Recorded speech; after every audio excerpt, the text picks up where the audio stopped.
Harkaadhamni saree nama gooti. Dhugaa waaqayyo baay'ee nama gaddisiisa. Laalaa biyya keenya keessatti waan deemaa jiru. Namni hagam akka garaa walitti jabaate namni bineensi yoo beela'ee barjuu waliin ga'ee nyaata jechuudha.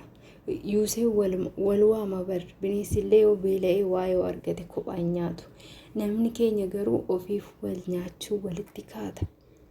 Nageenyaaf araarri waaqayyo bakkuma jirtanitti isiniif haa baay'atu. Kabajamtoota hordoftoota koo akkam jirtu nagaa keessanii galata waaqayyo nagaa koodha. Egaa viidiyoo kana like share godha. Dhugaa viidiyoon imimmaan itti qabachuu dadhabedha jechuudha. Baay'ee nama gaddisiisa. Haati ofii haati nama dhalte haati ijoollee qabdu akkasittiin yoo itti taphatanii baay'ee tokko nama gaddisiisa. Argitaniirtu namichi akkas ishee godhe sun illee dhugaa nama guddaadha garuu maqaadha guddaa waaqa tokkicha qofa garuu yookaan nama maatii qabu ta'a. Akkamitti yaadu dadhabe dhugaa dubbachuuf.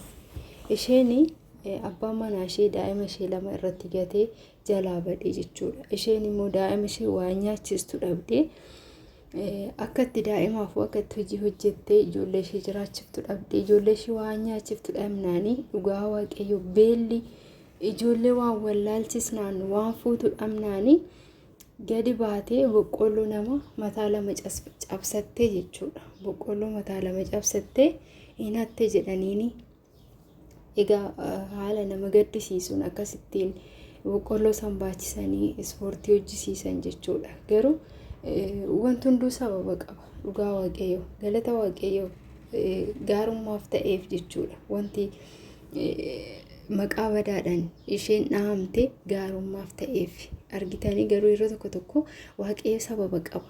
Waaqayyo waa sababeeffateeti jiru namaa jijjiira. Haati keenya kun ijoollee lamaan ishee qabattee beeloftee waa fuutu dhabdee akkasittiin nama kadhattullee namni namaan kennu dhugaa amma biyya keenya keessatti namni garaa walitti jabaateera. Boqqolloo firee lama yoo kutattee ijoollee isheetiif kennite maal qaba? Boqqolloo firee lama jechuudha. Dhugaa waaqayyo muka lama jechuudha. Akkasittiin boqqolloo san baachisanii maaloo nan beela ijoolleen na jalaa beela'e jettee osoo itti waakkattu ispoortii hojjisiisanii mana seeraatti dhiyeessan jechuudha. Garuu manni seeraa immoo gadi lakkisee maaliif isheen rakkina ishee dubbannaanii jechuudha. Egaa wanti hunduu gaarummaaf namaa ta'a isinii jedhee jira. Ishee sababeeffatee sababa boqqolloo taasisee waaqayyo ijoollee ishee beela baase. Isheen illee jiruu isheetti akka gammaddu gaddi isheen guyyaa kaleessaa gadditee har'a garuu gammachuudhaaf isheedhaaf ta'e. Gammachuutti isheedhaaf jijjiirame. Maaliif akkuma argitan jirtu ta'a galgala live irratti kaleessaa mana muuviititti jechuudha. Baay'ee gargaarsi godhamaafi ture. Namni haadha qabu kamiyyuu haadhaaf ni gadda jechuudha. Haadhaaf garaan isaanii hin boo'a waan ta'eef haati tun ijoollee ishee waan nyaachistu dhabdeeti rakkatteeti gangadi baatee waan namaa tuqxe jechuudha. Kanaaf waaqayyo immoo gaariidha.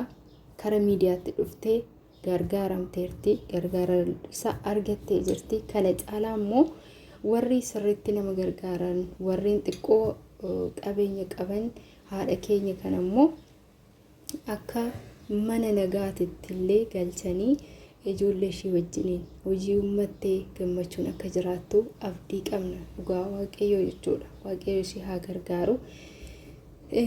Dhugaa garuu baay'ee nama gaddisiisa.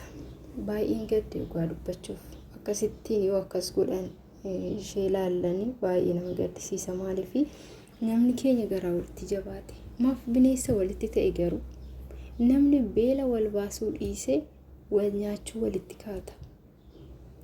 Nama kana garaa jabaatu dhugaa namni keenya bara namaa baay'ee garaa walitti jabaate maaliif waaqayyo nutti araaramu gaa maal jenna waan bara dhugaa waaqayyo araara isaanuuf haa buusu. Barri kana bara miti garuu namuma barri maal godhe namumatu jijjiirame namumatu bineensa ta'e jechuudha. Haguma fe'ee jireenyi biyya keenyaa qaala ullee namni hagana garaa walitti jabaata jedhee yaadne dhugaa dubbachuuf garuu hagam akka garaa walitti jabaate aanuma arginu kana jechuudha. Ijoollee beeloftee akkasittiin ijoollee shimee ilaala. Keessattuu nu xiqqoo tana baattee jirtu kana beelli akkam akka ishee laaffisanii akkuma argitan jechuudha.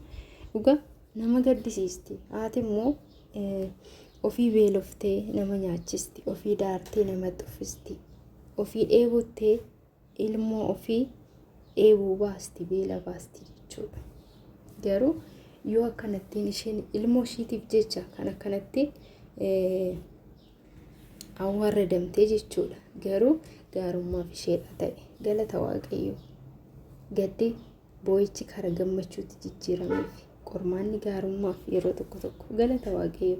Waaqayyoo baga seenaa ishee jijjiire isiniin jechuun barbaada. Viidiyoo kana laayik sheer godhaa. Obboleettii keenya immoo gammachuu ishii kana caalaa hin argina jechuudha. Ganaa'ee egaa Waaqayyo ijoollee ishii haa guddisuu fi dhiironni tokko dhiironni sammuu hin qabne hin jiru jechuudha.